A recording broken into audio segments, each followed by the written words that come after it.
ಸುಮತಿಭಿರನುಮೇಯಂ ಶುಭ್ರಕಾಯಂ ಸಖಾಯಂ ಸುಖಮಜಮನಪಾಯಂ ಮುಕ್ತ್ಯುಪಾಯಂ ವಿಮಾಯಂ ನೃಹಜಮಹಮಮೇಯಂ ಧ್ಯೇಯಮಾಮ್ನಾಯಗೇಯಂ ಸದಜಮಸದಜೇಯಂ ಶ್ರೀಸಹಾಯಂ ಭಜೇಯಂ ಅಭ್ರಮಂ ಭಂಗರಹಿತಂ ಅಜಡಂ ವಿಮಲಂ ಸದಾ ಆನಂದತೀರ್ಥಮತುಲಂ ಭಜೆ ತಾಪತ್ರಯಾಪಹಂ ಭವತಿ ಯದನುಭಾವಾತ್ಯೇಡಮೂಕೋಪಿ ವಾಗ್ಮಿ ಜಡಮತಿರಪಿ ಜಂತುರ್ಜಾಯತೆ ಪ್ರಾಜ್ಞಮೌಲಿಃ ಸಕಲವಚನಚೇತೋ ದೇವತಾ ಭಾರತೀ ಸಾ ಮಮ ವಚಸಿ ನಿಧತ್ತಾಂ ಸನ್ನಿಧಿಂ ಮಾನಸೇ ಚ ಮಿಥ್ಯಾ ಸಿದ್ಧಾಂತದುರ್ಧ್ವಾಂತವಿಧ್ವಂಸನ ವಿಚಕ್ಷಣಃ ಜಯತೀರ್ಥಾಖ್ಯತರಣಿರ್ಭಾಸತಾಂ ನೋ ಹೃದಂಬರೆ ಅರ್ಥಿಕಲ್ಪಿತಕಲ್ಪೋಯಂ ಪ್ರತ್ಯರ್ಥಿಗಜಕೇಸರಿ ವ್ಯಾಸತೀರ್ಥಗುರುರ್ಭೂಯಾದಸ್ಮದಿಷ್ಟಾರ್ಥಸಿದ್ಧಯೇ ಪೂಜ್ಯಾಯ ರಾಘವೇಂದ್ರಾಯ ಸತ್ಯಧರ್ಮರತಾಯ ಚ ಭಜತಾಂ ಕಲ್ಪವೃಕ್ಷಾಯ ನಮತಾಂ ಕಾಮಧೇನವೇ ತಪಸ್ವಾಧ್ಯಾಯ ಶುಶ್ರೂಷಾ ಕೃಷ್ಣಪೂಜಾರತಂ ಮುನಿಂ ವಿಶ್ವೇಶಮಿಷ್ಟದಂ ವಂದೇ ಪರಿವ್ರಾಟ್ ಚಕ್ರವರ್ತಿನಂ ಶ್ರೀಗುರುಭ್ಯೋ ನಮಃ ಹರಿ ಓಂ. ಇಂದಿನ ಸಂಚಿಕೆಯಲ್ಲಿ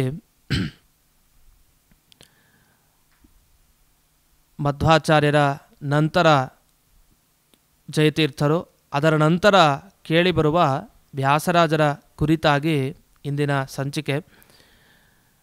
ವ್ಯಾಸರಾಜರ ಬಗ್ಗೆ ನಾವು ಹೇಳಬೇಕು ಅಂದರೆ ಎಷ್ಟು ಹೇಳಿದ್ರೂ ಸಾಲಲ್ಲ, ಅಷ್ಟು ವ್ಯಾಸರಾಜರ ಬಗ್ಗೆ ಇದೆ. ಅದರಲ್ಲಿ ಮುಖ್ಯವಾಗಿ ಮೊದಲಿಗೆ ವ್ಯಾಸರಾಜರ ಹೆಸರೇನು ನಿಜವಾಗಿ ಅಂತ. ನಮಗೆ ಬಾಲ್ಯದ ನಾಮ ಅಂದರೆ ಅವರು ಸನ್ಯಾಸ ಸ್ವೀಕಾರ ಮಾಡೋ ಮುಂಚಿನ ಹೆಸರು ನಮಗೆ ಎಷ್ಟೋ ಜನಕ್ಕೆ ಗೊತ್ತೇ ಇರಲ್ಲ ವಾಸ್ತವಿಕವಾಗಿ. ಯತಿರಾಜ ಅಂತ ಅವರ ಹೆಸರು. ಇನ್ನು ಆದಮೇಲೆ ವ್ಯಾಸರಾಜರು ಅಂತ ನಾವು ಕರಿತಾ ಇರ್ತೀವಿ, ವ್ಯಾಸರಾಜರು ಅಂತ. ಸಾಮಾನ್ಯವಾಗಿ ಸನ್ಯಾಸಿಗಳಿಗೆ ತೀರ್ಥ ಅಂತ ಪದವನ್ನು ಹಾಕಿ ಹೇಳೋದಿದೆ. ಹಾಗಾದರೆ ವ್ಯಾಸರಾಜರು ಅಂತಲೇ ಸನ್ಯಾಸ ಕೊಟ್ರ, ನಾಮಕರಣ ಮಾಡಿದ್ದ ಅಂದರೆ ಇಲ್ಲ. ಅವರ ಗುರುಗಳು ತಾವು ಸನ್ಯಾಸಾಶ್ರಮ ಕೊಡಬೇಕಾದ್ರೆ ವ್ಯಾಸತೀರ್ಥ ಅಂತ ಅವರಿಗೆ ಕೊಟ್ಟಿದ್ದಾರೆ.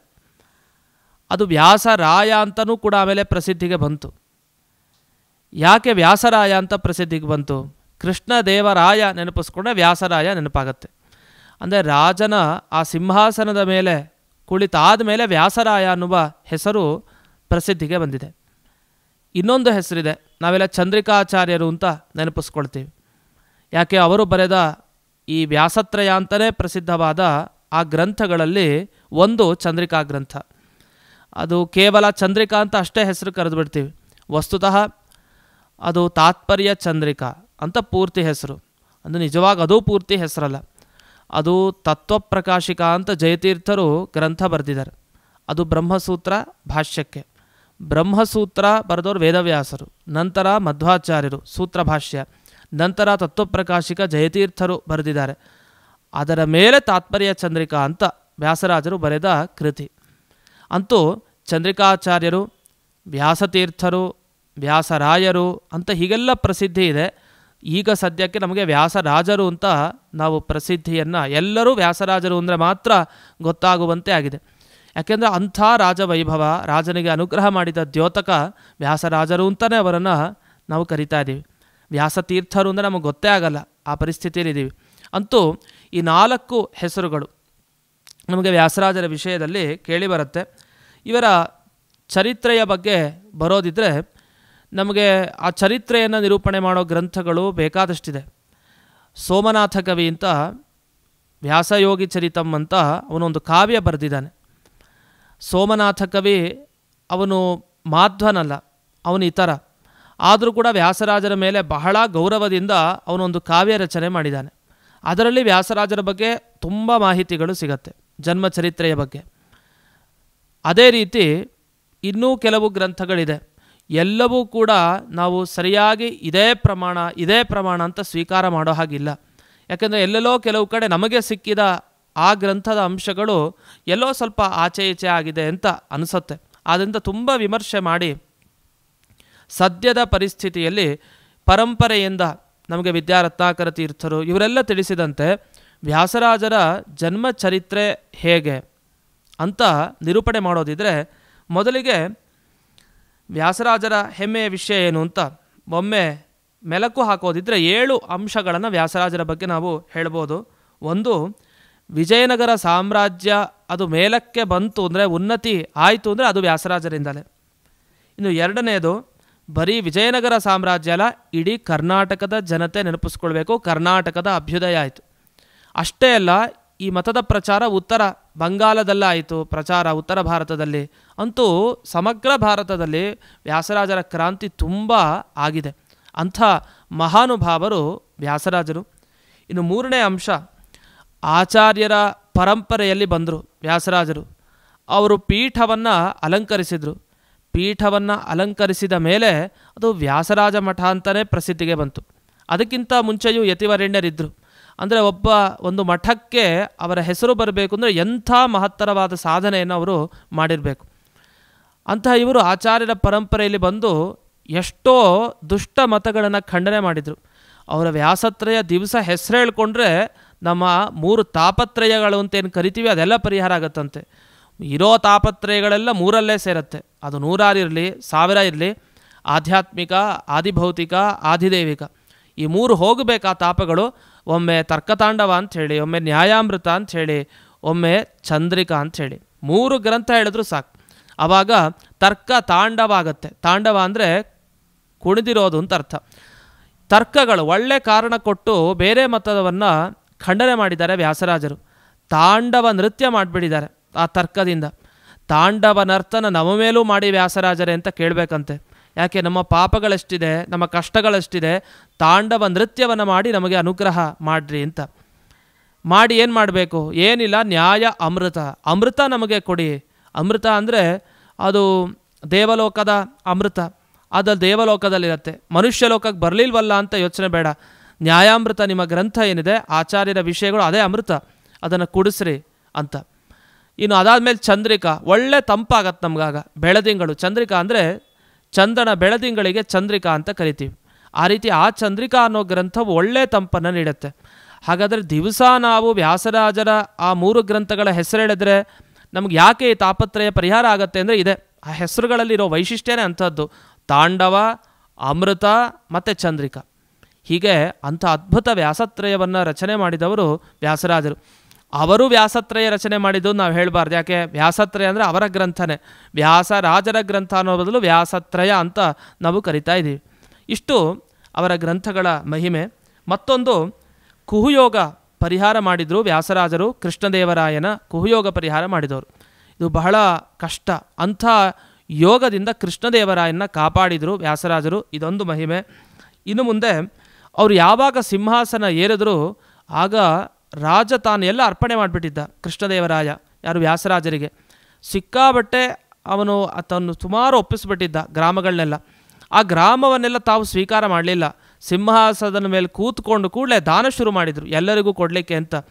ಎಲ್ಲರಿಗೂ ಅಂದರೆ ಏನು, ತುಂಬ ಶ್ರೀಮಂತನಿಂದ ಹಿಡಿದು ಕೆಳಗಿನವರೆಗೂ ಕೂಡ ಎಲ್ಲರಿಗೂ ದಾನ ಮಾಡಿದರು. ಶ್ರೀಮಂತರಿಗೆ ಯಾಕೆ ದಾನ ಮಾಡಿದರು ಅಂದರೆ ಆ ಸಂಪತ್ತು ಹಾಗೇ ಅವರಲ್ಲಿ ಶಾಶ್ವತವಾಗಿರಲಿ, ಮತ್ತು ಆ ಸಂಪತ್ತಿನಿಂದ ಮದ ಬರದೇ ಇರಲಿ.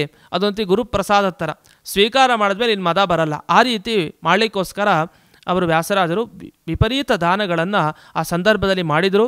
ತಮಗೋಸ್ಕರ ಒಂದು ಚೂರು ಕೂಡ ತಾವು ಇಟ್ಕೊಳ್ಳಿಲ್ಲ. ಇದು ವೈರಾಗ್ಯ ದ್ಯೋತಕ. ಅಧಿಕಾರದ ಮೇಲೆ ಕೂಡಿಸಿದ ಕೂಡಲೇ ಯಾರು ಮನುಷ್ಯ ಸುಮ್ಮನಿರ್ತಾನ, ಎಂಥವನ ಮನಸ್ಸು ಬದಲಾಗತ್ತೆ. ಆದರೆ ಬದಲಾಗಲಿಲ್ಲ ಅನ್ನೋದಕ್ಕೆ ಉದಾಹರಣೆ ನಮ್ಮ ವ್ಯಾಸರಾಜರು. ಇದು ದೊಡ್ಡ ವಿಷಯ. ಇನ್ನು ಮುಂದೆ 7ನೆಯ ವಿಷಯ ನಾವು ಗಮನಿಸೋದಿದ್ದರೆ, ಅವರು ಬರೆದ ದೇವರ ನಾಮಗಳು. ಎಷ್ಟು ದೇವರ ನಾಮ ಬರೆದಿದ್ದಾರೆ. ನಮಗೆ ಪುರಂದರದಾಸರಂತಹ ದೊಡ್ಡ ದಾಸರನ್ನು ಕೊಟ್ಟಿದ್ದಾರೆ. ಕರ್ನಾಟಕ ರಾಜ್ಯ ಏನು, ಅದು ತಮಿಳು, ಆಂಧ್ರ ಎಲ್ಲ ಕಡೆಯವರು ನೆನಪಿಸ್ಕೊಳ್ತಾರೆ. ಕರ್ನಾಟಕ ಸಂಗೀತ ಪಿತಾಮಹ ಪುರಂದರದಾಸರು. ಅವರಿಗೆ ಅಂಕಿತ.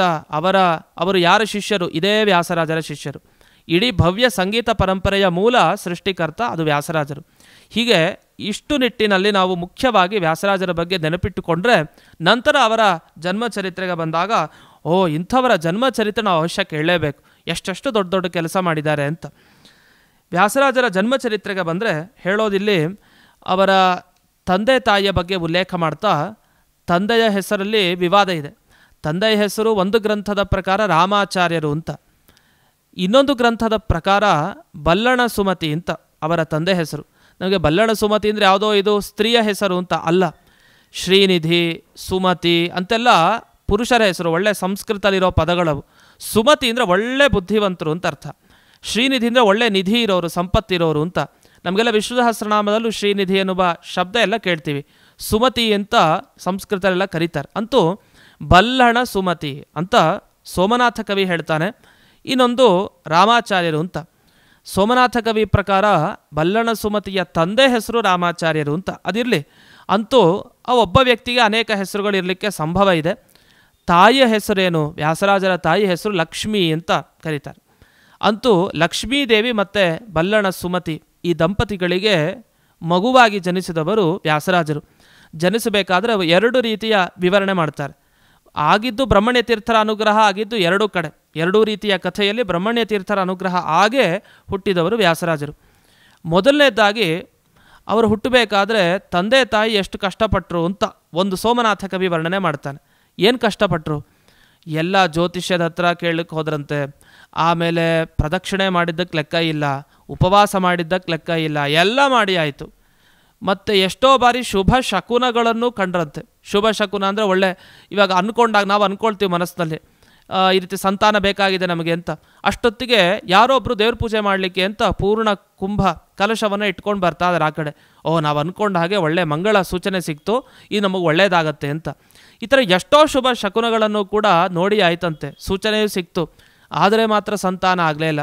ವೃದ್ಧ ದಂಪತಿಗಳಾಗ್ಬಿಟ್ಟಿದ್ದಾರೆ, ವೃದ್ಧರಾಗಿದ್ದಾರೆ, ಇನ್ನೇನು ಸಂತಾನ ಭಾಗ್ಯ ಖಂಡಿತ ಇಲ್ಲ. ಆದರೆ ಅಷ್ಟಲ್ಲಿ ಒಂದು ಘಟನೆ ನಡೀತು ಅಂತ ಸೋಮನಾಥ ಕವಿ ವರ್ಣನೆ ಮಾಡ್ತಾನೆ. ಇದು ಎಷ್ಟು ಚೆನ್ನಾಗಿದೆ ಅಂದರೆ, ಅವರಿಗೆ ವ್ಯಾಸರಾಜ ಅಂತ ಹೆಸರು ಬರಲಿಕ್ಕೂ ನಿಜವಾಗಿ ಒಂದು ಕಾರಣ ಇದೆ. ವೇದವ್ಯಾಸರ ಪರಮ ಅನುಗ್ರಹ ಆಗಿ ಹುಟ್ಟಿದವರಾದ್ರಿಂದ ಅವರಿಗೆ ವ್ಯಾಸರಾಜ ಅನ್ನುವ ಹೆಸರು ಬಹಳ ಸಾರ್ಥಕ. ಎಲ್ಲಿಂದ ವೇದವ್ಯಾಸರು ಬಂದರು ಅಂದರೆ ಬಹುಶಃ ಇವರು ಮುಂದೆ ವೇದವ್ಯಾಸರ ಸೇವೆ ಜಾಸ್ತಿ ಮಾಡಿದ್ದಾರೆ ವ್ಯಾಸರಾಜರು. ಯಾಕೆ? ಬ್ರಹ್ಮಸೂತ್ರ ಬರೆದವರು ವೇದವ್ಯಾಸರು. ಅವರ ಗ್ರಂಥಗಳಿಗೆ ವ್ಯಾಖ್ಯಾನ ಆಚಾರ್ಯರದು, ಜಯತೀರ್ಥರದ್ದು, ಎಲ್ಲದಕ್ಕೂ ವಿವರಣೆ ಮಾಡಿ ವೇದವ್ಯಾಸರ ಒಳ್ಳೆಯ ಅಭಿಪ್ರಾಯ ವಾಂಗ್ಮಯ ಸೇವೆ ಮಾಡಿದ್ದಾರೆ. ಅದಕ್ಕೋಸ್ಕರ ವ್ಯಾಸರಾಜರಿಗೆ ವ್ಯಾಸ ಅಂತ ಸೇರ್ಕೊಂಡಿದೆಯಾ ಅಂತಂದರೆ ಅದು ನಿಜ, ಇಲ್ಲ ಅಂತಲ್ಲ. ಅದರ ಹಿನ್ನೆಲೆಯಲ್ಲಿ ಹುಟ್ಟಬೇಕಾದ್ರೆ ವೇದವ್ಯಾಸರ ಅನುಗ್ರಹ ಆಗಿತ್ತು. ಆ ವೇದವ್ಯಾಸರ ಅನುಗ್ರಹದಿಂದಲೇ ಹುಟ್ಟಿದ್ದು. ಯಾಕೆಂದರೆ ಜಾಸ್ತಿ ವೇದವ್ಯಾಸ ಮಂತ್ರ ಜಪ ಮಾಡ್ತಾ ಇದ್ರಂತೆ. ಯಾರು? ಬಲ್ಲಣ ಸುಮತಿ ಅಂದರೆ ವ್ಯಾಸರಾಜರ ತಂದೆ. ಬಹಳ ಜಪ ಮಾಡ್ತಾ ಇದ್ರಂತೆ, ಯತಿರಾಜನ ತಂದೆ. ಆ ಜಪ ಎಷ್ಟು ಮಾಡಿದ್ದು ಅಂದರೆ, ಒಂದು ದಿವಸ ಕನಸಿನಲ್ಲಿ ವೇದವ್ಯಾಸರು ಪ್ರತ್ಯಕ್ಷರಾಗ್ಬಿಟ್ರು. ವೇದವ್ಯಾಸರು ಇದೊಂದೇ ಕಾರಣಕ್ಕೆ ಪ್ರತ್ಯಕ್ಷರಾಗಿದ್ದಷ್ಟೇ ಅಲ್ಲ, ಅಲ್ಲಿ ಒಮ್ಮೆ ಈ ಕಲಿಯುಗ ಬಂದಾಗ ಈ ಸಂದರ್ಭದಲ್ಲಿ ನಾರದರಿಗೆ ಅವರಿಗೆ ಸ್ವಲ್ಪ ಯೋಚನೆ ಬಂತಂತೆ. ಅಲ್ಲ, ಎಲ್ಲ ಕಡೆ ಸಂಚಾರ ಮಾಡ್ಕೊಂಡು ಬಂದೆ ನಾನು ಈ ಕಲಿಯುಗದಲ್ಲಿ, ಯಾಕೋ ಧರ್ಮ ಎಲ್ಲ ಹಾಳಾಗ್ಲಿಕ್ಕೆ ಶುರುವಾಗಿದೆ, ಇನ್ನು ಆಸ್ತಿಗರೆಲ್ಲ ಬದುಕೋದು ಹೇಗೆ, ಒಳ್ಳೆಯವರಿಗೆ ಕಾಲ ಇಲ್ಲ ಅಂತ ಅನ್ನಿಸ್ತಂತೆ. ನೇರ ಬದರಿಕಾಶ್ರಮಕ್ಕೆ ಹೋದ್ರಂತೆ. ಹೋದರೆ ಅಲ್ಲಿ ವೇದವ್ಯಾಸರು ಅವರ ಶಿಷ್ಯರು ಋಷಿಮುನಿಗಳ ಜೊತೆ ಎಲ್ಲ ಕೂತಿದ್ದಾರೆ. ಕೂತಾಗ ಋಷಿಮುನಿಗಳ ಬಳಿ ಹೇಳಿದ್ರಂತೆ, ಅಲ್ಲ ಮುನಿಗಳೇ, ಹೀಗೆಲ್ಲ ಆಗಿದೆ, ಲೋಕದಲ್ಲಿ ಈ ಥರ ಕಾಲ ಬಂದಿದೆ ಅಂತ. ಮುನಿಗಳೆಲ್ಲ ವೇದವ್ಯಾಸರ ಕಡೆ ತಿರುಗಿದ್ರಂತೆ. ವೇದವ್ಯಾಸರು ಆವಾಗ ಹೇಳ್ತಾರೆ, ಯೋಚನೆ ಮಾಡಬೇಡಿ ನಾರದರೆ, ಏನಿಲ್ಲ, ಮಧ್ವಾಚಾರ್ಯರು ಬಂದರು, ಒಂದಿಷ್ಟು ತಿದ್ದಿದ್ರು ಈ ಲೋಕವನ್ನು, ಮತ್ತೆ ಈ ದೈತ್ಯರ ಉಪಟಳ ಶುರುವಾಗಿದೆ. ಅದಕ್ಕೆ ಅವರನ್ನು ನಿರಾಕರಣೆ ಮಾಡಲಿಕ್ಕೆ, ಅವರು ಹೇಳಿದ ಅಪಸಿದ್ಧಾಂತವನ್ನು ನಿರಾಕರಣೆ ಮಾಡಲಿಕ್ಕೆ ಅಂತ ಒಬ್ಬ ಮಹನೀಯ ವ್ಯಕ್ತಿ ಮುಂದೆ ಹುಟ್ಟುತ್ತಾನೆ. ಅದು ಈ ಬನ್ನೂರು ಕ್ಷೇತ್ರದಲ್ಲಿ ಹುಟ್ಟುತ್ತಾನೆ ಒಬ್ಬ ಮಹನೀಯ ವ್ಯಕ್ತಿ. ಅಲ್ಲಿ ಬ್ರಹ್ಮಣ್ಯ ತೀರ್ಥರು ಅಂತ ಬರ್ತಾರೆ ಯತಿಗಳು, ಅವರ ಅನುಗ್ರಹದಿಂದ ಆ ವ್ಯಕ್ತಿ ಹುಟ್ಟುತ್ತಾನೆ. ಅವನು ಇಡೀ ಈ ಸಾರಸ್ವತ ಪ್ರಪಂಚ ಉದ್ಧಾರ ಮಾಡ್ತಾನೆ ಅಂತ. ಇಷ್ಟು ಹೇಳಿದ ಮೇಲೆ ಯಾರದು? ಅದೇ ನಮ್ಮ ವ್ಯಾಸರಾಜರು, ನಮಗೆ ಗೊತ್ತಾಯಿತು.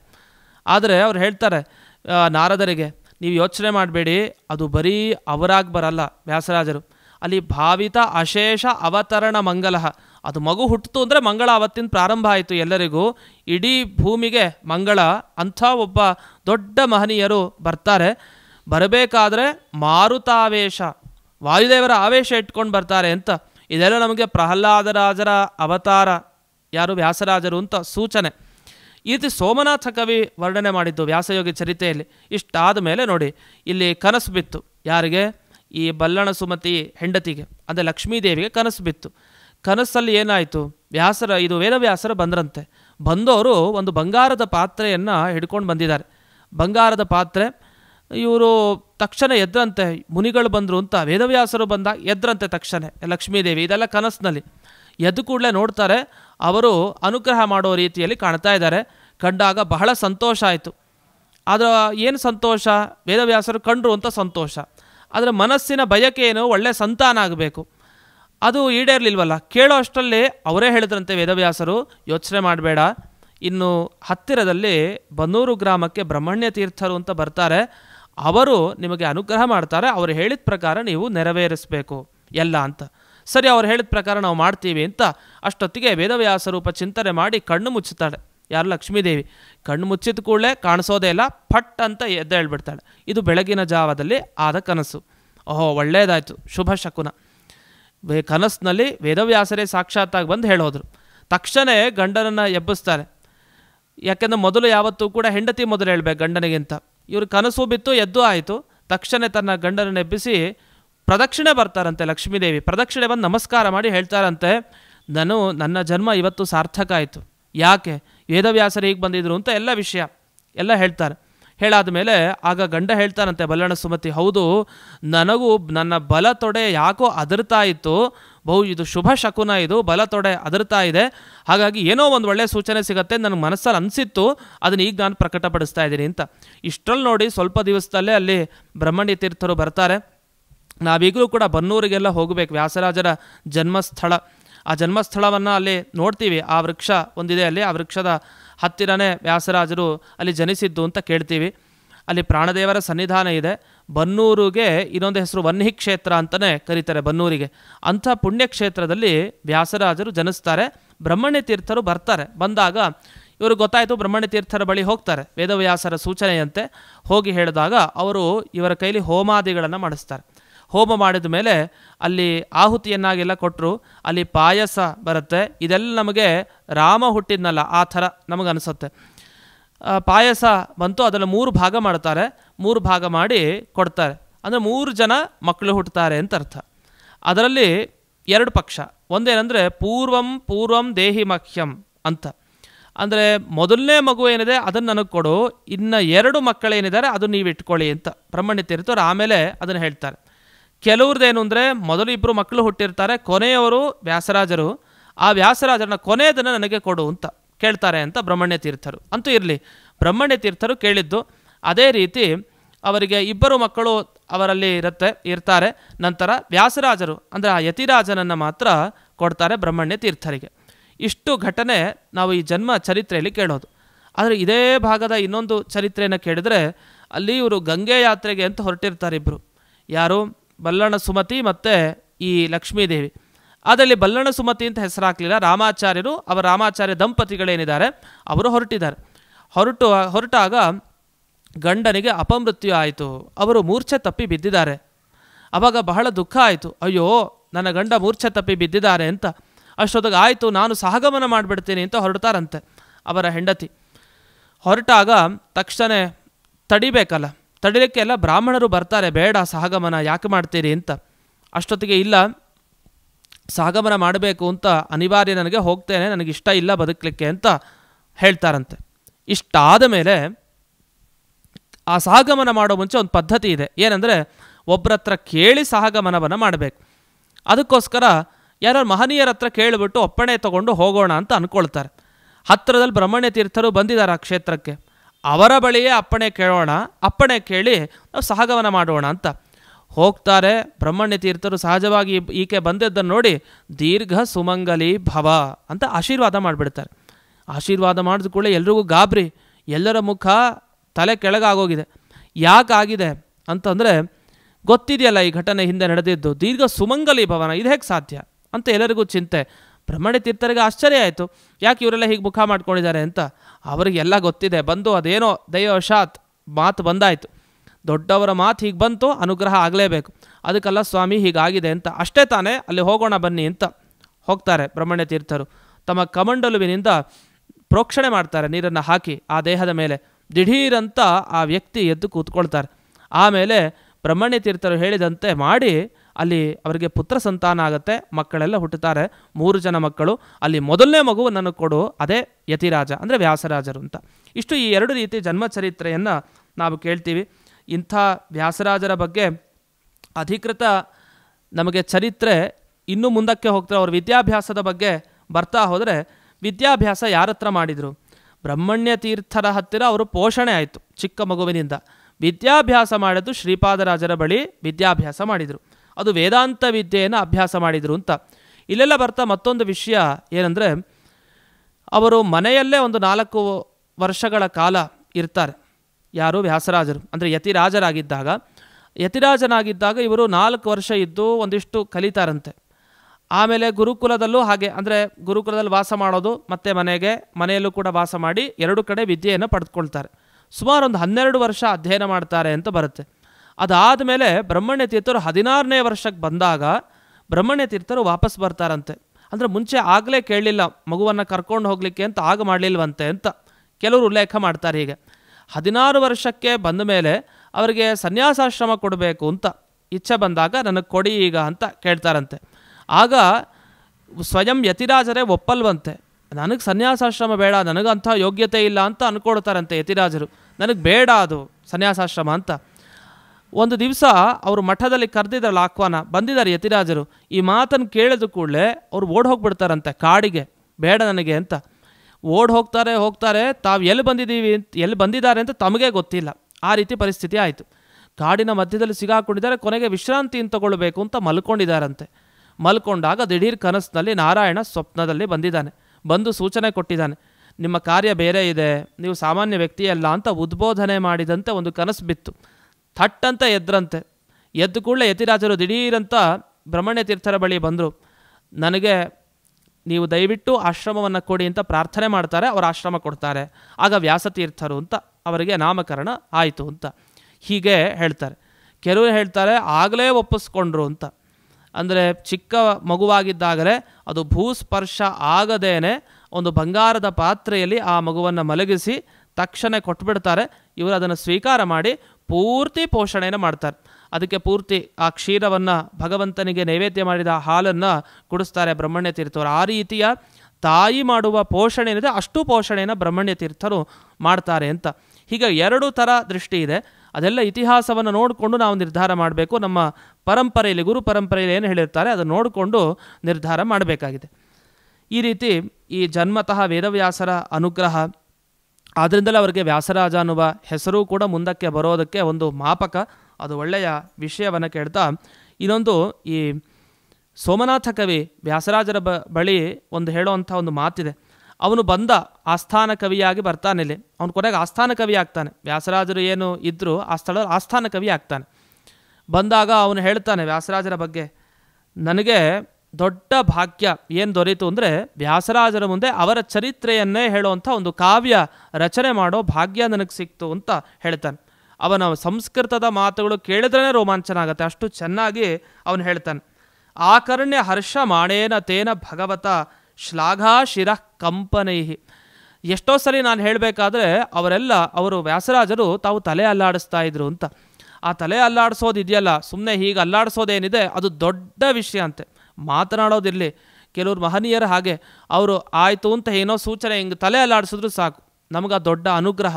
ಇನ್ನು ವ್ಯಾಸರಾಜರಂಥ ಮಹಾನುಭಾವರು, ಅಷ್ಟು ಜನರಿಗೆ ಆಶ್ರಯದಾದವರು, ಅಂದಿನ ದಿವಸ ಹೇಳ್ತಾರೆ ಇವರು ಶ್ಲಾಘಾ ಕಂಪನಮೇಕಮೇವ ಶಿರಸಃ ಶ್ರೀವ್ಯಾಸಯೋಗೀಶಿತು ಮೇರೂಣಾಂ ಶತಮರ್ಹತಿ ಕ್ಷಿತಿತಲೆ ವಿದ್ಯಾಸು ವಿದ್ಯಾವತಾಂ. ವಿದ್ವಾಂಸರಿಗೆ, ಅತ್ಯುತ್ತಮ ವಿದ್ವಾಂಸರಿಗೆ ಒಂದೇ ಒಂದು ಆ ಕಾಲದಲ್ಲಿ ಅಪೇಕ್ಷೆ ಅಂದರೆ ದುಡ್ಡು ಸಂಭಾವನೆ ಜಾಸ್ತಿ ಅದೆಲ್ಲ ಅಲ್ಲ. ಏನು ಅಪೇಕ್ಷೆ ಇತ್ತು ಅವರಿಗೆಲ್ಲ ಅಂದರೆ ಒಮ್ಮೆ ವ್ಯಾಸರಾಜರು ತಲೆ ಅಲ್ಲಾಡಿಸಿದ್ರೆ ಸಾಕು, ಆಯಿತು ಆಗಲಿ ಅಂತಂದರೆ ಸಾಕಂತೆ. ಅವನು ದೊಡ್ಡ ವಿದ್ವಾಂಸ, ಅವನಿಗೆ ಅದೇ ದೊಡ್ಡ ಭಾಗ್ಯ. ಈ ಶ್ಲಾಘ ಕಂಪನಂ ಏಕಮೇವ ಶಿರಸ, ಒಂದೇ ತಲೆ ಅದು ಅಲ್ಲಾಡಬೇಕಂತೆ. ಯಾವುದು? ಈ ವ್ಯಾಸರಾಜರ ತಲೆ. ಅದು ಚೂರು ಅಲ್ಲಾಡ್ತಂತೆ ಯಾವಾಗ ಈ ಸೋಮನಾಥ ಕವಿ ಅವರ ಮುಂದೆ ಹೇಳಿದಾಗ. ಹಾಗಾದರೆ ಆ ಕವಿತೆಯನ್ನು ಅವರು ಮೆಚ್ಕೊಂಡಿದ್ದಾರೆ, ಅವರು ಸಮ್ಮತಿ ಸೂಚಿಸಿದ್ದಾರೆ. ಸೋಮನಾಥ ಕವಿ ಸಾರ್ವಕಾಲಿಕ ಶ್ರೇಷ್ಠ ಕವಿ, ಅಷ್ಟೇ ಮುಗೀತು.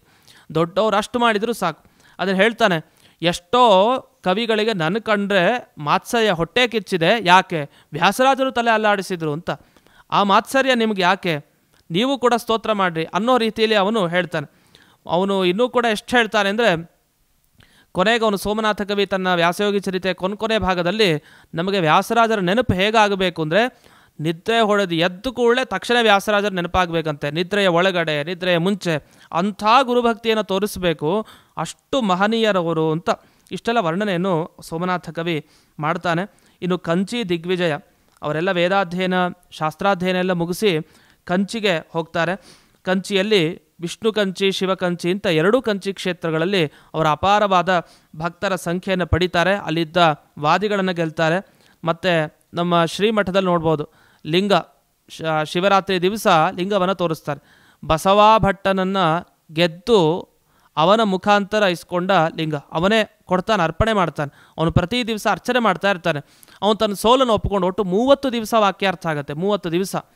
ಸಾಮಾನ್ಯವಾಗಿ ಒಂದು ದಿವಸದಲ್ಲಿ 1-2-3 ಗಂಟೆಲೇ ಮುಗ್ದೋಗುತ್ತೆ ಇಂದಿನ ವಾಕ್ಯಾರ್ಥಗಳನ್ನು ನೋಡ್ತೀವಿ.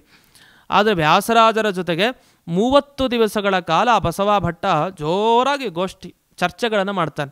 ಅಷ್ಟು ಮಾಡಿದ ಮೇಲೆ ಕೊನೆಗೆ ಸೋಲ್ತಾನೆ. ಸೋತ ಮೇಲೆ ಅವನು ಅದರ ಪ್ರತೀಕವಾಗಿ ಅವನು ಕೊಡ್ತಾನೆ ಆ ಸ್ಫಟಿಕ ಲಿಂಗವನ್ನು. ಆ ಸ್ಫಟಿಕ ಲಿಂಗವನ್ನು ಇವತ್ತಿನ ದಿವಸವೂ ಕೂಡ ನೋಡಬಹುದು ಶ್ರೀಮಠದಲ್ಲಿ. ಅದು ಅವತ್ತಿನ ದಿವಸ ವಿಶೇಷವಾಗಿ ತೆಗೆದು ಶಿವರಾತ್ರಿಯ ದಿವಸ ಅಭಿಷೇಕವನ್ನು ಮಾಡ್ತಾರೆ. ಇದೇ ಸಂದರ್ಭದಲ್ಲಿ ಅವರಿಗೆ ಈ ಚೌಲ ಉಪನಯನ ಇದೆಲ್ಲ ಯಾವ್ಯಾವ ವರ್ಷಕ್ಕಾಯಿತು ಅಂತಲೂ ಅದೇ ಗ್ರಂಥಗಳು ಹೇಳ್ತಾವೆ. ಪಂಚಮಾಬ್ದೇಥ ಬಾಲಸ್ಯ ಚೌಲೋಪನಯನಾಧಿಕಂ. 2 ವರ್ಷ ಇದ್ದಾಗ ಚೌಲ, 5 ವರ್ಷ ಇದ್ದಾಗ ಉಪನಯನ ಬ್ರಾಹ್ಮಣರೆಲ್ಲ ಮಾಡಿಸಿದ್ರು. ಅದು ಆ ಸಂವತ್ಸರಗಳನ್ನು ಹೇಳ್ತಾರೆ. ಯಾವ್ಯಾವ ಸಂವತ್ಸರ? ಶ್ರೀಮುಖ ಸಂವತ್ಸರ ಅಂತ, ಶ್ರೀಮುಖ ಅಂತ ಹೆಸರೇ ಆ ಸಂವತ್ಸರಕ್ಕೆ. ಈಗೆಲ್ಲ ಶುಭಕೃತ್ ಸಂವತ್ಸರ ನಾವು ಕೇಳ್ತಾ ಇದ್ದೀವಿ. ಶ್ರೀಮುಖ ಅನ್ನೋ ಸಂವತ್ಸರದಲ್ಲಿ ಅವರು ತಾವು ಸನ್ಯಾಸಾಶ್ರಮವನ್ನು ಸ್ವೀಕಾರ ಮಾಡಿದ್ದು ಅಂತ. ಹೀಗೆ ಸೋಮನಾಥ ಕವಿ ತಾನು ಅದ್ಭುತವಾದ ವರ್ಣನೆ, ಜನ್ಮಚರಿತ್ರೆ, ಅವರ ಈ ಪಾಂಡಿತ್ಯ ಪ್ರದರ್ಶನ, ದಿಗ್ವಿಜಯ ಇದನ್ನೆಲ್ಲ ಹೇಳ್ತಾ ಪಕ್ಷಧರ ಮಿಶ್ರ ಅಂತ ಒಬ್ಬನ ಉಲ್ಲೇಖವನ್ನು ಮಾಡ್ತಾರೆ. ಪಕ್ಷಧರ ಮಿಶ್ರ ದೊಡ್ಡ ತಾರ್ಕಿಕ, ತರ್ಕ ಸಿದ್ಧಾಂತದಲ್ಲಿ ಅವನ ಹೆಸರನ್ನು ಕೇಳಿದವರು ಇಲ್ಲ. ಅವನು ಹೇಳೋ ಒಂದು ಶ್ಲೋಕ ನಾವು ನೆನಪಿಸ್ಕೊಂಡ್ರೆ ಸಾಕು, ಅದು ವ್ಯಾಸರಾಜರ ಬಗ್ಗೆ ನಮಗೆ ಇನ್ನೂ ಜಾಸ್ತಿ ಭಕ್ತಿ ಬರುತ್ತೆ. ಯದಧೀತಂ ತದಧೀತಂ ಯದನಧೀತಂ ತದಪ್ಯಧೀತಂ ಪಕ್ಷಧರ ವಿಪಕ್ಷ ನಾವೈಕ್ಷಿ ವಿನಾ ನವೀನ ವ್ಯಾಸೇನ. ನಾವೈಕ್ಷಿ ಅಂತ ನೋಡಲೇ ಇಲ್ಲ. ನವೀನ ವ್ಯಾಸರು ಅಂತಂದರೆ ಇವರೇ ಅಂತ. ಆ ವೇದವ್ಯಾಸರು ಬಿಟ್ಟರೆ ಇನ್ನು ನೂತನ ವ್ಯಾಸರು, ಈಗ ತಾನೇ ಹುಟ್ಟಿದ ವ್ಯಾಸರು ಅಂದರೆ ಇವರೇ. ವೇದವ್ಯಾಸರು ಎಷ್ಟು ತಿಳ್ಕೊಂಡಿದ್ರು, ಅದಾದಮೇಲೆ ಇವನ್ನೇ ನಾನು ನೋಡ್ತಾ ಇದ್ದೀನಿ ಅಂತ ಆ ಕಾಲದಲ್ಲಿ. ಯಾಕೆಂದರೆ ನಾನೇನು ಓದಿದ್ನೋ ಅದೆಲ್ಲ ಓದಿದ್ದಾರೆ, ನಾನೇನು ಓದಲಿಲ್ವೋ ಅದನ್ನೂ ಇವರು ಓದಿದ್ದಾರೆ. ನಾನು ಪಕ್ಷಧರ ಮಿಶ್ರ ಇದುವರೆಗೂ ನಾನು ಪ್ರತಿವಾದಿನ ನೋಡಲೇ ಇಲ್ಲ ಜೀವನದಲ್ಲಿ, ಆದರೆ ಇವರೊಬ್ಬರನ್ನು ಬಿಟ್ಟು ಇವರೊಬ್ಬರು ನೋಡ್ಬಿಟ್ಟಿದ್ದೀನಿ ನಾನು ಜೀವನದಲ್ಲಿ ಅಂತ. ಇಷ್ಟು ಒಂದು ಹೆಗ್ಗಳಿಕೆಯ ಮಾತನ್ನು ಅವನು ಹೇಳ್ತಾನೆ. ಇತ್ತೀಚಿನವರು ಕೂಡ ಹೇಳೋ ಮಾತಿದೆ. ಇತ್ತೀಚಿನ ಬೇರೆ ಮತದವರು ಕೂಡ ವ್ಯಾಸರಾಜರ ಬಗ್ಗೆ ಹೇಳೋದೇನು, ಅವರ ಪೀಠದಲ್ಲಿ ಒಬ್ಬ ಚಿಕ್ಕ ಹುಡುಗನನ್ನು ಕೂಡಿಸಿದ್ರು ಕೂಡ ಆ ಚಿಕ್ಕ ಹುಡುಗ ಏನು ಕಲ್ತಿರಬೇಕು ಅಂತಿಲ್ಲ. ಆ ಚಿಕ್ಕ ಹುಡುಗನ ಕೂಡಿಸಿದ್ರು ಕೂಡ ಆ ಪೀಠದ ಮಹಿಮೆ ಎಷ್ಟಿದೆ ಅಂತಂದರೆ ಅವನು ಬೃಹಸ್ಪತಿ ಸಮಾನ ಅಂತ, ಬೃಹಸ್ಪತ್ಯಾಚಾರ್ಯಗೆ ಸಮಾನನಾಗ್ತಾನೆ. ಅಂಥ ದೊಡ್ಡ ವಿದ್ವತ್ ಅನುಗ್ರಹ ಪೀಠದಲ್ಲಿ ಕೂತರು ಸಾಕಂತೆ. ಅಷ್ಟು ಮಹಿಮೆಯನ್ನು ಇತರ ಮತದವರು, ಇತರ ಮತೀಯ ವಿದ್ವಾಂಸರು ಇತ್ತೀಚಿನ ಕಾಲದವರು ಹೊಗಳ್ತಾರೆ. ಅಂಥ ಶ್ರೇಷ್ಠ ವ್ಯಕ್ತಿತ್ವ ಅದು ವ್ಯಾಸರಾಜರದು. ಹೀಗೆ ಇನ್ನೊಂದು ಸಂದರ್ಭದಲ್ಲಿ ಈ ಕಂಚಿ ಕ್ಷೇತ್ರದಲ್ಲೇ ಒಂದು ಶ್ಲೋಕವನ್ನು ಕೂಡ ರಚನೆ ಮಾಡ್ತಾರೆ. ಅಲ್ಲೇನಾಗ್ಬಿಡುತ್ತೆ, ಸೋತು ಬಿಡ್ತಾರೆ ಎಲ್ಲ ಪ್ರತಿವಾದಿಗಳು. ಸರಿ, ನಿಮ್ಮ ಮತ ಹೇಳಿ, ನಿಮ್ಮ ಮತದ ಸಾರ ನಾವು ಕೇಳಬೇಕು ಅಂತ ಹೇಳಿದಾಗ ಆಗ ವ್ಯಾಸರಾಜರು ಒಂದು ಶ್ಲೋಕ ರಚನೆಯನ್ನು ಮಾಡ್ತಾರೆ. ಶ್ರೀಮನ್ಮಧ್ವಮತೆ ಹರಿಃ ಪರತರಃ ಸತ್ಯಂ ಜಗತ್ತತ್ವತೋ ಅಂತ ಶುರು ಮಾಡ್ತಾರೆ. ನವರತ್ನಗಳು ಅಂತ ಬಹಳ ಪ್ರಸಿದ್ಧ 9 ರತ್ನಗಳು ಮಧ್ವ ಸಿದ್ಧಾಂತದ್ದು. ಭಗವಂತ ಶ್ರೇಷ್ಠ, ಎಲ್ಲ ಜಗತ್ತು ಸತ್ಯ, ಎಲ್ಲ ಜೀವರುಗಳಲ್ಲಿ ಭೇದ ಇದೆ, ಹೀಗೆ ಪ್ರತಿಯೊಂದು ವಿಷಯವನ್ನು ಇಲ್ಲಿ ಹೇಳ್ತಾ ಬರ್ತಾರೆ. ಕೊನೆಗೆ ಅಖಿಲ ಆಮ್ನಾಯೈಕ ವೇದ್ಯೋ ಹರಿಹಿ, ಆ ಭಗವಂತನನ್ನು ನಾವು ಕಾಣಬೇಕು ಅಂದರೆ ಕೇವಲ ವೇದಶಾಸ್ತ್ರಗಳು ಮಾತ್ರ ನಾವು ಪಡ್ಕೊಂಡ್ರೆ ಆ ಭಗವಂತನ ಕಾಣಲಿಕ್ಕೆ ಸಾಧ್ಯ ಅಂತ ಇಷ್ಟು ಹೇಳ್ತಾರೆ. ಇಷ್ಟಾಗಿ ನೋಡಿ ವ್ಯಾಸರಾಜರಿಗೂ ಒಮ್ಮೆ ವಿಷಪ್ರಯೋಗ ಆಯಿತು ಅಂತ ಒಂದು ಘಟನೆ ಬರುತ್ತೆ. ಈ ವಿಷಪ್ರಯೋಗ ಆದ ಘಟನೆ ಇದು ಸರಿಯಿಲ್ಲ, ಯಾಕೋ ಮಹನೀಯರಿಗೆಲ್ಲ ಈ ಥರ ವಿಷಪ್ರಯೋಗ ಆಗತ್ತೆ ಅಂತ. ಆಗತ್ತೆ ಅನ್ನೋ ನಂಬೋದು ಹೇಗೆ? ಇದೆಲ್ಲ ನಂಬೋಂಥ ವಿಷಯನ, ದೊಡ್ಡವ್ರಿಗೂ ಹೀಗಾಯ್ತಾ ಅಂತ ನಾವೆಲ್ಲ ಭಾವಿಸೋದಿದೆ. ಅದಕ್ಕೆ ಸೋಮನಾಥ ಕವಿ ಒಂದು ಮಾತನ್ನು ಹೇಳ್ತಾನೆ. ವಿಷಪ್ರಯೋಗ ಆಯಿತು, ಹಾಕಿದ್ರು ವಿಷ, ಈಗ ಕೆಟ್ಟವರು ದೊಡ್ಡವ್ರ ಬಗ್ಗೆ ಬೈತಾನೆ ಇರ್ತಾರೆ, ಏನಾರು ತಟ್ಟತ್ತ? ಏನೂ ತಟ್ಟಲ್ಲ. ಹಾಗಂತ ಬೈಯಲ್ಲ ಅಂತ ಹೇಳೋ ಹಾಗಿಲ್ಲ. ಯಾಕೆ ಹೇಳಿ? ದೇವರಿಗೆ ಕಲಿ ಬಿಡಲ್ಲ, ಬೈತಾನೆ. ಭೀಮಸೇನ್ ದೇವರಿಗೂ ಬಿಡಲಿಲ್ಲ ಆ ದುರ್ಯೋಧನ, ಇನ್ನು ವ್ಯಾಸರಾಜರಿಗೆ ಬಿಡಲ್ವಾ? ವಿಷ ಪ್ರಯೋಗ ಮಾಡಿಸಿರ್ತಾರೆ, ಬೈಕೊಂಡಿರ್ತಾರೆ. ಎಲ್ಲ ಮಹನೀಯರು ಇಂಥದ್ದನ್ನು ಪಡೆದಿರ್ತಾರೆ. ಆದ್ದರಿಂದ ಅವನ್ನೆಲ್ಲ ನೋಡಿದಾಗ ವ್ಯಾಸರಾಜರಿಗೂ ಇಂಥ ಒಂದು ಪ್ರಯೋಗ ಆಗಿದ್ದು ನಿಜ, ಆದರೆ ಅದರಿಂದ ಏನೂ ಬಾಧೆ ಅವ್ರಿಗೆ ಆಗಲಿಲ್ಲ ಅನ್ನೋದು ಅಷ್ಟೇ ಸತ್ಯ. ಯಾಕೆಂದರೆ ಒಂದು ಮಾತನ್ನು ಹೇಳ್ತಾನೆ, ತಸ್ಮೈ ಮಹಾಯೋಗಿನೇ ಜಾತುಚಿತ್. ಅಂಥ ವ್ಯಾಸರಾಜರಿಗೆ ಒಮ್ಮೆ ತೇಜೋ ವಿಶೇಷಂ ಅಸಹಿಷ್ಣು, ಒಬ್ಬ ಅವರ ತೇಜಸ್ಸು, ಅವರ ಕೀರ್ತಿ ಜಾಸ್ತಿ ಬರ್ತಾ ಇದ್ದಾರೆ, ಅದನ್ನು ನೋಡಿ ಸಹಿಸ್ಲಿಕ್ಕಾಗಿಲ್ವಂತೆ. ಹೊಟ್ಟೆ ಉರಿ ಸಿಕ್ಕಾಬಟ್ಟೆ, ಇವ್ರು ಇಷ್ಟೊಂದು ರಾಜಗುರು ಆಗಿಬಿಟ್ಟಿದ್ದಾರೆ ಅಂತ. ಆ ಹೊಟ್ಟೆ ಊರಿಗೆ ಏನು ಮಾಡಿದರು? ಏನಿಲ್ಲ, ಒಬ್ಬ ಬ್ರಹ್ಮ ಬಂದು ನಂಬಿಕಸ್ಥ, ಅವನು ಬ್ರಾಹ್ಮಣ ಜಾತಿಯಲ್ಲಿ ಹುಟ್ಟಿದವ, ನಂಬಿಕಸ್ಥ. ಆದರೆ ದುಡ್ಡಿನ ಆಸೆಗೆ ಅಂಥೇಳಿ ಅಡಿಗೆ ಪದಾರ್ಥದಲ್ಲಿ, ಅಡಿಗೆಯಲ್ಲಿ ವಿಷ ಹಾಕ್ಬಿಟ್ಟಿದ್ದಾನೆ. ಇದು ಹೇಗಿತ್ತು ಅಂದರೆ, ದುರಾತ್ಮನ ಭೀಮಸೇನಾಯ ಗರಲಂ ಕವಲ ಗೋಪಿತಂ ಪ್ರಾಯುಕ್ತ. ಭೀಮಸೇನ ದೇವ್ರಿಗೆ ಹಿಂದೆ ವಿಷ ಕೊಟ್ಟಲ್ಲ, ದುರ್ಯೋಧನ ಮಾಡಿಸಿದಲ್ಲ, ಆ ರೀತಿ ಆಯಿತು. ಆದರೆ ಕೊನೆಗೆ ಅದನ್ನು ಗೆಲ್ತಾರೆ, ಆರಾಮಾಗಿ ಸ್ವೀಕಾರ ಮಾಡ್ತಾರೆ, ಅವರಿಗೇನೂ ಕೂಡ ಆಗೋದಿಲ್ಲ. ಹೀಗೆ ಇದೊಂದು ವಿಷಯವನ್ನು ಇಲ್ಲಿ ಹೇಳ್ತಾರೆ. ಇನ್ನು ಕುಹುಯೋಗದ ಪರಿಹಾರ ವಿಷಯ ಅಂತೂ ಅದ್ಭುತ. ಆ ಕುಹುಯೋಗ ಪರಿಹಾರ ಮಾಡಬೇಕಾದ್ರೆ ಕುಹುಯೋಗ ಅಂದರೆ ಏನು ಅಂತ ನಾವು ಗಮನಿಸಬೇಕು. ಈ ಕುಹುಯೋಗದಂತೂ ಒಂದು 4-5 ಗ್ರಹಗಳು ಆ ಗಳಿಗೆಯಲ್ಲಿ ಸೇರ್ಕೊಂಡ್ಬಿಟ್ರೆ ಅದು ರಾಜನಿಗೆ, ರಾಜ್ಯಕ್ಕೆ ತೊಂದರೆ, ಅದು ಮಾರಣಾಂತಿಕ ತೊಂದರೆ. ಆವಾಗ ಅದನ್ನು ತಪ್ಪಿಸ್ಕೊಳ್ಳೋದು ಹೇಗೆ? ಏನಿಲ್ಲ, ವ್ಯಾಸರಾಜರು ತಾವು ನಾನೇ ಸಿಂಹಾಸನದ ಮೇಲೆ ಆ ಗಳಿಗೆಯಲ್ಲಿ ಕೂತ್ಕೊಳ್ತೇನೆ ಅಂತ ಹೇಳ್ತಾರೆ. ಆ ಗಳಿಗೆಯಲ್ಲಿ ವ್ಯಾಸರಾಜರು ಕೂತ್ಕೊಂಡು ನೋಡಿ, ಆ ಕುಹುಯೋಗದ ಇದ್ರ ಮುಖಾಂತರ ಜ್ವಾಲೆ ಬರ್ತಾ ಇತ್ತಂತೆ, ಅಗ್ನಿ ರೂಪದಲ್ಲಿ ಜ್ವಾಲೆ ಬರ್ತಾ ಇದೆ. ಜ್ವಾಲೆ ಬರಬೇಕಾದ್ರೆ ತಾವು ಧರಿಸಿದ ಕಾವಿಶಾಟಿ ಒಂದು ವಸ್ತ್ರ ಏನಿತ್ತು, ಆ ವಸ್ತ್ರವನ್ನು ಅದರ ಮೇಲೆ ಹಾಕ್ತಾರಂತೆ. ತಕ್ಷಣ ಅದು ಸುಟ್ಟೋಗುತ್ತೆ ಆ ವಸ್ತ್ರ. ಅಂದರೆ ಕುಹುಯೋಗ ಪರಿಹಾರ ಆಯಿತು ರಾಜನಿಗೆ. ಅಂಥ ದೊಡ್ಡ ಅನುಗ್ರಹ. ತಾವೇ ಸಿಂಹಾಸನ ಮೇಲೆ ಕೂತಿದ್ದಾರೆ, ಯಾರು ಸಿಂಹಾಸನ ಮೇಲೆ ಕೂತರೂ ಅಂಥವ್ರನ್ನ ಬಿಡಲ್ಲ ಆ ಯೋಗ, ಅಷ್ಟು ಕಷ್ಟ. ಅಂತಲ್ಲಿ ಕೃಷ್ಣದೇವರಾಯ ಪಕ್ಕಕ್ಕೆ ಕೈ ಮುಗಿದು ನಿಂತಿದ್ದಾನೆ. ಇವಂದಿನ ಚಿತ್ರಗಳು ಫೋಟೋದಲ್ಲಿ ನೋಡ್ಬೋದು ನಾವು. ಕೃಷ್ಣದೇವರಾಯ ಕೈ ಮುಗಿದು ನಿಂತಿದ್ದಾನೆ, ಆ ಕಡೆ ವ್ಯಾಸರಾಜರು ತಾವು ಸಿಂಹಾಸನ ಮೇಲೆ ಕೂತಿದ್ದಾರೆ. ಒಂದು ಕಾವಿಶಾಟಿನ ಹಾಕ್ತಾರೆ, ಆ ಬೆಂಕಿಯಲ್ಲಿ ಸುಟ್ಟೋಯ್ತು ಆ ಕಾವಿಶಾಟಿ. ಅಂದರೆ ಪರಿಹಾರ ಆಯ್ತು, ನಿನಗೆ ಅನುಗ್ರಹ ಮಾಡಿದ್ದೀನಿ ಅಂತ. ಇನ್ನೊಬ್ರು ಬೆಟ್ಟು ತೋರಿಸೋತಾರ, ಅಲ್ಲಿ ಬರ್ತಾ ಇದೆ ಅಂತ. ಇದೆಲ್ಲ ಕುಹುಯೋಗದ ಸಂಕೇತ, ಬರ್ತಾ ಇದೆ, ಅದನ್ನು ಕೃಷ್ಣದೇವರಾಯನಿಗೆ ಅನುಗ್ರಹ ಮಾಡಿದರು ವ್ಯಾಸರಾಜರು ಅಂತ ಇದನ್ನು ಕೇಳ್ತೀವಿ. ಅದಾದ್ಮೇಲೆ ಆ ಸಂದರ್ಭದಲ್ಲಿ ಸಿಕ್ಕಾಬಟ್ಟೆ ದಾನವನ್ನು ಮಾಡ್ತಾರೆ ವ್ಯಾಸರಾಜರು.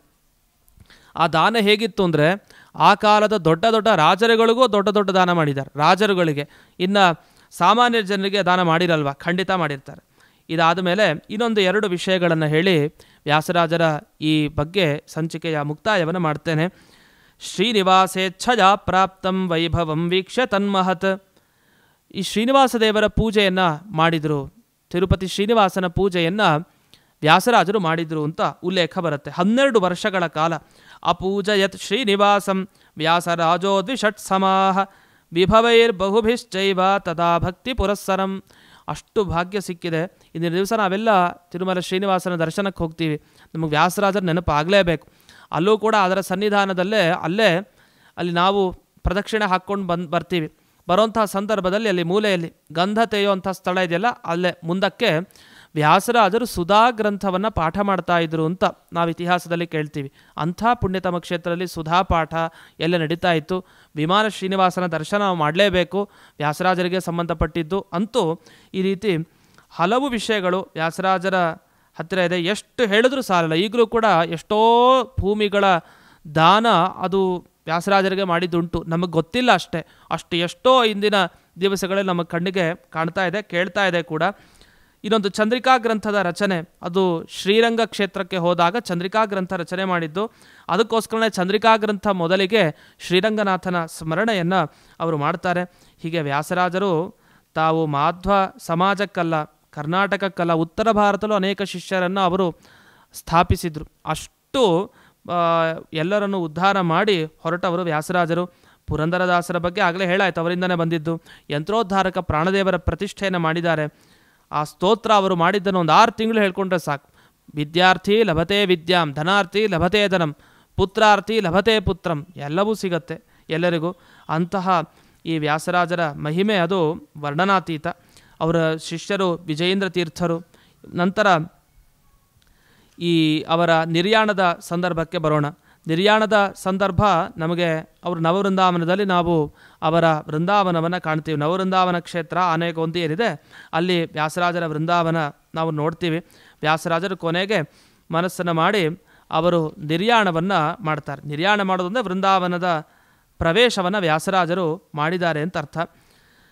ವ್ಯಾಸರಾಜರ ಬಗ್ಗೆ ಆ ಸಂದರ್ಭದಲ್ಲಿ ಪದ್ಯಗಳನ್ನು ಕೂಡ ರಚನೆ ಮಾಡಿದ್ದಿದೆ. ಅಲ್ಲಿ ಪುರಂದರದಾಸರ ಒಂದು ಪದ್ಯವನ್ನು ಗಮನಿಸಬೇಕು. ಚಿತ್ತೈಸಿದ ವ್ಯಾಸರಾಯ ಚಿತ್ತಜನಯ್ಯನ ಸಭೆಗೆ. ವ್ಯಾಸರಾಜರಿಗೆ ಚಿತ್ತಕ್ಕೆ ಬಂತಂತೆ, ಆಯಿತು ನಾನು ಚಿತ್ತಜನಯ್ಯನ ಸಭೆಗೆ ಹೊರಡಬೇಕು, ವೈಕುಂಠ ಲೋಕಕ್ಕೆ ಹೊರಡಬೇಕು ಅಂತ ಅವ್ರಿಗೆ ಇಚ್ಛೆ ಬಂತಂತೆ. ಅದಕ್ಕೋಸ್ಕರ ಆವಾಗ ವಿಳಂಬಿ ವತ್ಸರ ವಿಜಯನಗರದಲ್ಲಿ ಫಾಲ್ಗುಣ ಕೃಷ್ಣ ಚತುರ್ಥಿ ಸ್ಥಿರವಾರದಿ ಬೆಳಗೊಪ್ಪ ಜಾವದಲ್ಲಿ ಕುಳಿತ ಪದ್ಮಾಸನದಿ ನಳಿನಾಕ್ಷ ನಾರಾಯಣನೆಂದು ಕೈ ಮುಗಿದು. ಗಮನಿಸಿ, ಇದು ನಮಗೆ ಗೊತ್ತಿಲ್ಲ, ಪುರಂದರದಾಸರು ಸಾಕ್ಷಾತ್ ನೋಡಿದ್ದಾರೆ ಕೊನೆ ಘಟನೆನ. ವ್ಯಾಸರಾಜರು ಅಂದಿನ ದಿವಸ ಸ್ಥಿರವಾರ ಶನಿವಾರದಂದು ಬೆಳಗೊಪ್ಪ ಜಾವದಲ್ಲಿ, ಬೆಳಗಿನ ಜಾವದಲ್ಲಿ ಪದ್ಮಾಸನದಲ್ಲಿ ಕೂತ್ಕೊಂಡ್ರಂತೆ. ಎಲ್ಲ ಪೂಜೆ ಎಲ್ಲ ಮುಗಿಸಾಯಿತು. ಪದ್ಮಾಸನದಲ್ಲಿ ಕೂತಿದ್ದಾರೆ. ನಳಿನಾಕ್ಷ ಆ ಕಮಲಾಕ್ಷನಾದ ನಾರಾಯಣನನ್ನು ಸ್ಮರಣೆ ಮಾಡ್ತಾ ಕೈ ಮುಗಿದುಕೊಂಡಿದ್ದಾರೆ. ಧರೆಯೊಳು ಪರಿಪರಿ ಇಂತಿಷ್ಟು ಸಾಧನ ಪರಿಪೂರ್ಣವಾಯಿತು ಇವರಿಗೆಂದು. ಎಲ್ಲ ಸಾಧನ ಮುಗೀತವರು ಪೂರ್ಣ ಮುಗಿಸ್ಕೊಂಡಿದ್ದಾರೆ.